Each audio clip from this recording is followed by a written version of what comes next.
Every woman has a story, and here's a piece of mine. October 10th, 2013. To my angel in heaven, today I would have been 10 weeks pregnant with you, but you were taken from me before I got to meet you.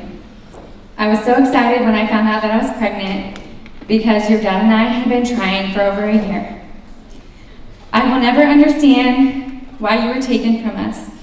I know he has a plan and wouldn't put us through this if we couldn't handle it, but that doesn't take the pain away. I think about you all the time and wish things were different. I wish I could have held you in my arms and rocked you to sleep and cuddled with you. Just know that I love you with all my heart, even though I never got to meet you. I will love you always, your mommy.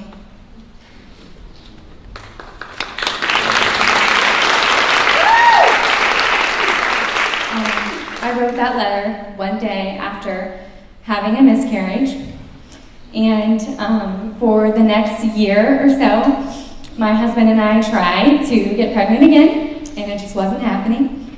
So we started to talk about adoption as the option to start our family. We both wanted a big family, so we just kind of looked into it a little bit and found out very quickly that it's really expensive. Not sure if you've ever looked into adoption, but the average cost in Ohio is about $30,000 for private adoption. And we're just regular people with normal, average incomes. We don't have that kind of money. So we kind of got discouraged pretty quickly with that. But then we had a friend of ours at the time who really encouraged us to do it anyway. And so we started telling people about our story and about what we wanted to do. We told our friends and family. We told our church family. We put it on social media that we wanted to adopt and we couldn't afford it. And we received just an outpouring of financial support from everyone that we knew and people we didn't even know too. And we ended up receiving about half of what we needed to adopt, and then the agency that we went with allowed us to make a monthly payment plan, which really made it an affordable option for us. So we decided that that's the route we were going to take, and we were really quickly matched with a birth mom, and that's a fancy word for a woman who's pregnant and decides to place her child up for adoption. So we met with her for a couple of months before she gave birth, and we lived 4 hours away from her in another state. And so when she had the baby, which was in December of 2014, we did not make it to the hospital before she had her, but we were there shortly after, and we were the ones in the hospital actually taking care of the baby the entire time. Because we lived out of town, they gave us our own hospital room, so we were the caretakers of the child for the 3 days that we were there. And then we left. After 3 days, we were able to leave the hospital on temporary custody, and we could leave the hospital, but we couldn't leave the state because when you adopt out of state, there's basically an approval process, so you have to wait to leave the state. So we went to a friend of the family's who lived there, and we were there for one night, and then the next day we received a phone call. It was from our adoption agency, our social worker, and our attorney, and they told us that the birth mom changed her mind.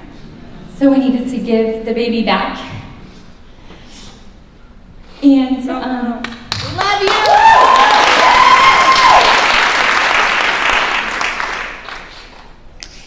In that moment, it was so hard. It was very, the most difficult thing I've ever been through in my life, hands down.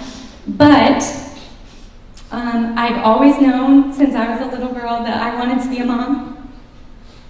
So we didn't want this one thing, this terrible thing that we went through, stop that from happening. We didn't want it to stop us from becoming parents. So we got a call 4 months later from our agency again, and they had another birth mom that wanted to meet with us, and we instantly clicked with her. It was such a good fit, and she lived locally.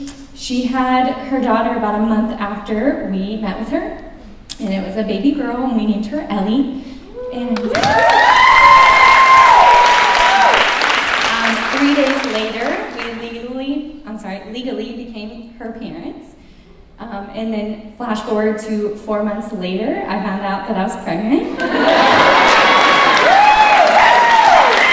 With our son Phoenix. And so he was due, I was due with him and had him they're 2 weeks shy of 12 months apart.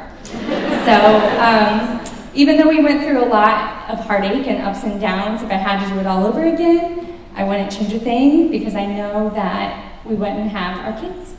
Thank you so much.